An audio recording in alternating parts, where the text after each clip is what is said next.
ರಂಗೇರಿದ ಲೋಕಸಭಾ ಚುನಾವಣೆ ನಿನ್ನೆ ಬಹಿರಂಗ ಪ್ರಚಾರಕ್ಕೆ ತೆರೆ ಬಿದ್ದಿರುವ ಈ ವಿಚಾರಕ್ಕೆ ಸಂಬಂಧಪಟ್ಟಂತೆ ಬ್ರೇಕಿಂಗ್ ಬರ್ತಾ ಇದೆ ನೋಡ್ಕೊಂಡು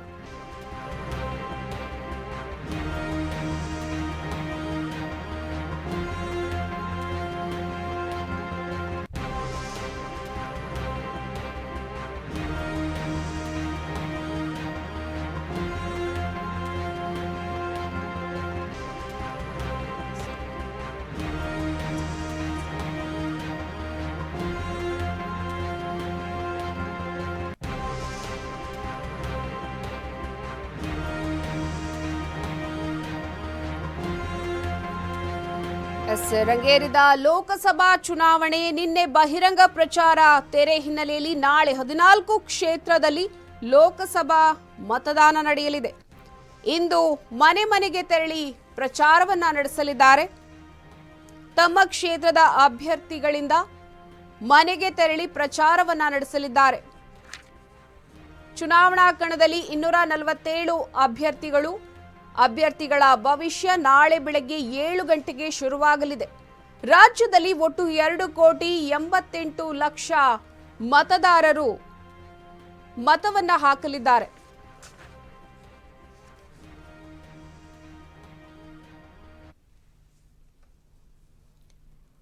ಒಟ್ಟಾರೆ ಲೋಕಸಭಾ ಚುನಾವಣೆ 2024 ಲೋಕಸಭಾ ಚುನಾವಣೆ ಸಾಕಷ್ಟು ರಂಗೇರಿದೆ.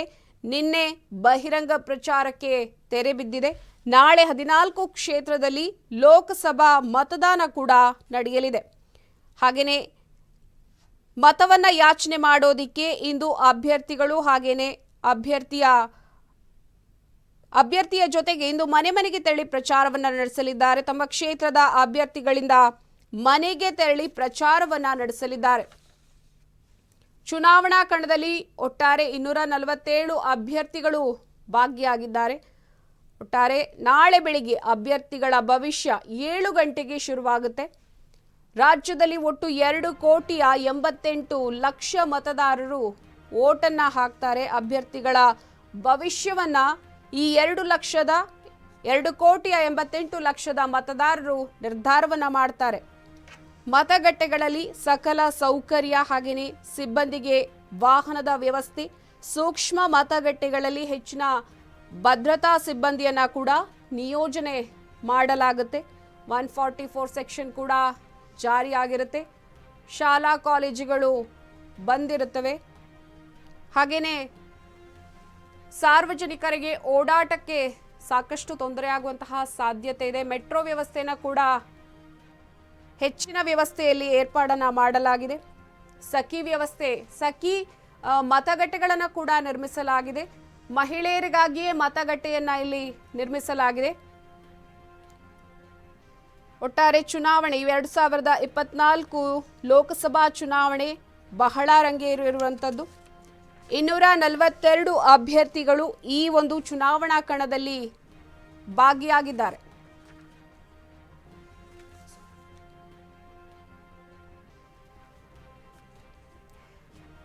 ರಂಗೇರಿದ ಲೋಕಸಭಾ ಚುನಾವಣೆ ನಿನ್ನೆ ಈ ಒಂದು ಲೋಕಸಭಾ ಚುನಾವಣೆ ಬಹಿರಂಗ ಪ್ರಚಾರಕ್ಕೆ ತೆರೆ ಬಿದ್ದಿರುವಂತದ್ದು. ಇದಕ್ಕೆ ಸಂಬಂಧಪಟ್ಟಂತೆ ಹೆಚ್ಚಿನ ಅಪ್ಡೇಟ್ಸ್ ಅನ್ನ ಕೊಡೋದಕ್ಕೆ ಡೆಸ್ಕ್ ಲೈವ್ ನಿಂದ ನಮ್ಮ ಜೊತೆಗೆ ನೇರ ಸಂಪರ್ಕದಲ್ಲಿದ್ದಾರೆ ಸುರೇಶ್. ಲೋಕಸಭಾ ಚುನಾವಣೆ 2024 ಸಾಕಷ್ಟು ರಂಗೇರಿರುವಂತಹದ್ದು, ಏನಿದೆ ಒಂದು ಅಪ್ಡೇಟ್ಸ್? ಪಲ್ಲವಿ, ಪ್ರಜಾಪ್ರಭುತ್ವದ ಹಬ್ಬವಾಗಿರುವಂಥ ಏನು ಮತದಾನ ಪ್ರಕ್ರಿಯೆ ನಾಳೆಯಿಂದ ಶುರುವಾಗುವಂಥದ್ದು. 2024 ಲೋಕಸಭಾ ಚುನಾವಣೆಯ ಮೊದಲ ಹಂತದ ಮತದಾನದ ಪ್ರಕ್ರಿಯೆ ರಾಜ್ಯದಲ್ಲಿ ನಾಳೆ ಶುರುವಾಗುವಂಥದ್ದು. ಒಟ್ಟು 16 ಲೋಕಸಭಾ ಕ್ಷೇತ್ರಗಳಲ್ಲಿ ಮತದಾನದ ವ್ಯವಸ್ಥೆ ನಡೀತಾ ಇದೆ.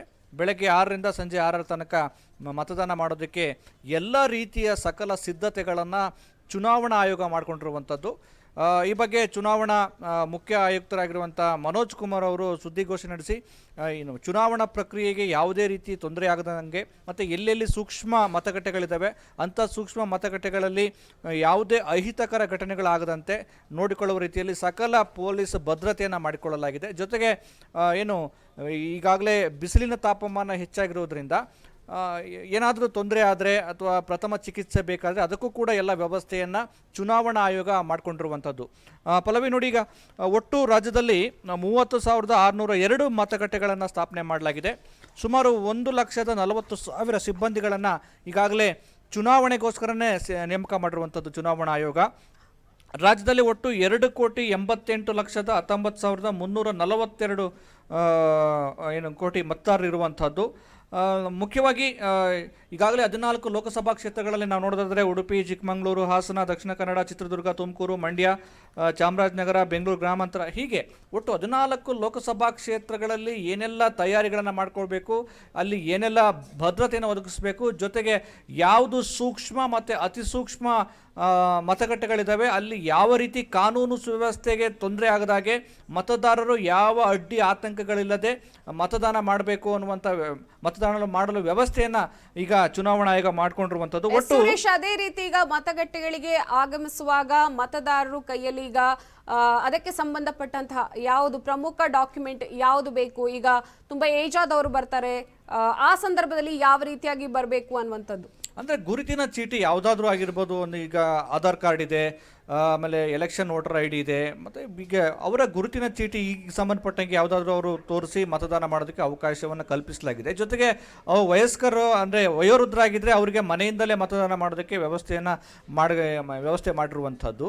ಇನ್ನು ಪುರುಷರು ಮತದಾನದ ಲಿಸ್ಟಲ್ಲಿ ಹತ್ಕೊಂಡು ಆ್ಯಪನ್ನು ಬಿಡುಗಡೆ ಮಾಡಿರುವಂಥದ್ದು. QR ಕೋಡನ್ನು ಕೂಡ ರೆಡಿ ಮಾಡಿರುವಂಥದ್ದು ಚುನಾವಣಾ ಆಯೋಗ. ಅಂದರೆ ಯಾವ ಈ ಕಾನ್ಸ್ಟಿಟ್ಯೂನ್ಸಿಯಲ್ಲಿ ತಮ್ಮ ಮತಗಟ್ಟೆ ಎಲ್ಲಿದೆ, ಸಂಖ್ಯೆ ಏನು ಅಂತಲೂ ಕೂಡ ಅವರು ವೆಬ್ಸೈಟ್ನಲ್ಲಿ ಮತ್ತು QR ಕೋಡಲ್ಲಿ ಅವರು ಪರಿಶೀಲನೆ ಮಾಡಿಕೊಂಡು ಅಲ್ಲಿಗೆ ಬಂದು ಯಾವುದೇ ಗೊಂದಲಗಳಿಲ್ಲದೆ ಮತದಾನ ಮಾಡೋದಕ್ಕೆ ವ್ಯವಸ್ಥೆ ಮಾಡಿಕೊಂಡಿರುವಂಥದ್ದು. ಒಟ್ಟು ನಾನು ಆಗಲೇ ಹೇಳ್ದಂಗೆ 2,88,19,342 ಮತದಾರರ ಪೈಕಿ ಈಗ 1,44,228,000 ಪುರುಷರು ಇರುವಂಥದ್ದು. ಇನ್ನು ಮಹಿಳೆಯರಲ್ಲಿ 1,43,88,176 ಮಹಿಳೆಯರು ಇರುವಂಥದ್ದು. ಇನ್ನು ತೃತೀಯ ಲಿಂಗಿಗಳು 3,067 ನಮ್ಮ ತೃತೀಯ ಲಿಂಗಿಗಳಿರುವಂಥದ್ದು. ಇನ್ನು ಚುನಾವಣಾ ಅಧಿಕಾರಿಗಳನ್ನು 1,39,495 ಚುನಾವಣಾ ಅಧಿಕಾರಿಗಳನ್ನ ನೇಮಕ ಮಾಡಲಾಗಿದೆ. ಒಟ್ಟಾರೆ ರಾಜ್ಯದಲ್ಲಿ 30,602 ಮತಗಟ್ಟೆಗಳಿವೆ. ಜೊತೆಗೆ ಭದ್ರತೆಗೋಸ್ಕರ 65,000 ಅರೆಸೇನಾ ಪಡೆಗಳನ್ನು ನಿಯೋಜನೆ ಮಾಡಲಾಗಿದೆ ಮತ್ತು 50,000 ಪೊಲೀಸ್ ಅಧಿಕಾರಿಗಳನ್ನು ಬಳಕೆ ಮಾಡಿಕೊಂಡಿರುವಂಥದ್ದು ಭದ್ರತೆಗೋಸ್ಕರ. ಜೊತೆಗೆ 19,701 ಬೂತ್ಗಳನ್ನು ವೆಬ್ಕಾಸ್ಟಿಂಗ್ ಮಾಡಲಾಗ್ತಾ ಇದೆ. ಜೊತೆಗೆ 1,370 ಬೂತ್ಗಳಲ್ಲಿ CCTV ಕ್ಯಾಮ್ರಾವನ್ನು ಅಳವಡಿಸಲಾಗಿದೆ. ಒಟ್ಟಾರೆ ಚುನಾವಣಾ ಆಯೋಗ ಈ ನಾಳೆ ನಡೆಯುವಂಥ ಮತದಾನ ಏನು ಪ್ರಕ್ರಿಯೆ ಇದೆಯಲ್ಲ, ಚುನಾವಣಾ ಹಬ್ಬ ಇದೆಯಲ್ಲ, ಇಲ್ಲಿ ಎಲ್ಲರೂ ಕೂಡ ತುಂಬ ಖುಷಿಯಿಂದ ಯಾವುದೇ ಭಯ ಅಡ್ಡಿ ಆತಂಕಗಳಿಲ್ಲದೆ ಅಂದರೆ ಸಂಪೂರ್ಣವಾಗಿ 100ಕ್ಕೆ 100ರಷ್ಟು ಮತದಾನ ಪ್ರಕ್ರಿಯೆ ಆಗುವ ನೆಲೆಯಲ್ಲಿ ಯಾವುದೇ ತೊಂದರೆ ಆಗದಂಗೆ ಚುನಾವಣಾ ಆಯೋಗ ಮಾಡಿರುವಂಥದ್ದು. ಇನ್ನೇನಿದ್ರು ಮತದಾರರು ತಮ್ಮ ಮತದಾನದ ಬೂತ್ ಸಂಖ್ಯೆ ನೋಡಿಕೊಂಡು ಅಥವಾ ಎಲ್ಲೆಲ್ಲಿದೆ ಮತದಾನದ ವ್ಯವಸ್ಥೆ ಅಲ್ಲಿಗೆ ಬಂದು ಮತದಾನ ಮಾಡಬೇಕಾಗಿದೆ.